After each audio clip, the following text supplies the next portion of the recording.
Hi, this is Jason with Agland Co-op. Out looking at a couple soybean fields today, just kind of taking a look at what our insects are doing. I know we've had a lot of grasshoppers in the area, and that's pretty obvious. You know, everybody's got them, they're all over. Seeing a lot of feeding on the leaves. But the one thing I'm really looking at today is what our soybean aphid numbers are doing. As I start looking at some of these new leaves up on top here, starting to see quite a bit of aphids starting to colonize. You see some bigger ones, you see some smaller ones, you know, the ones that have reproduced. They're pretty easy to find. If you look at a lot of the new growth on top of some of these plants, they're pretty easy to find a lot of the aphids. You know, and you look down in the canopy, it's easy to find. It might be a little hard in the video, but you can find some on even some of the other leaves, down on the pods, even a few on the stems in places.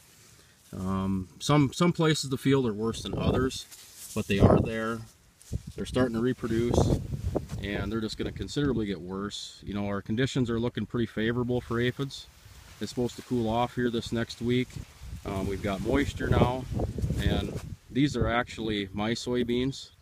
And after seeing what I'm seeing out here today, these will get sprayed just because of the yield potential that's out here. And insecticide's cheap. And along with the insecticide, I'm also going to throw in a quart of Smart Trio, which is a foliar feed, which is going to give us some nitrogen, sulfur, boron, manganese, a little bit of zinc. You know, these beans are probably about at the right at probably R3, pushing R4 stage. A lot of good pods set. The beans look good. A lot of grasshopper damage. I mean, that's all over. It's been pretty bad the last few weeks with poppers. Now we're just kind of seeing the way these aphid numbers are really starting to pick up in places. Some places worse than others. Some plants you can't hardly find any, and other ones you look at, they're just loaded. You know, so it's getting to be that time where it's something we need to start really paying attention to with the yield potential we have out here in these soybeans. You know, here's some more leaves here that are really getting full of them. So something we're gonna have to start looking at here this next week. Need to start getting out, looking at some of these fields and seeing if something we need to take care of.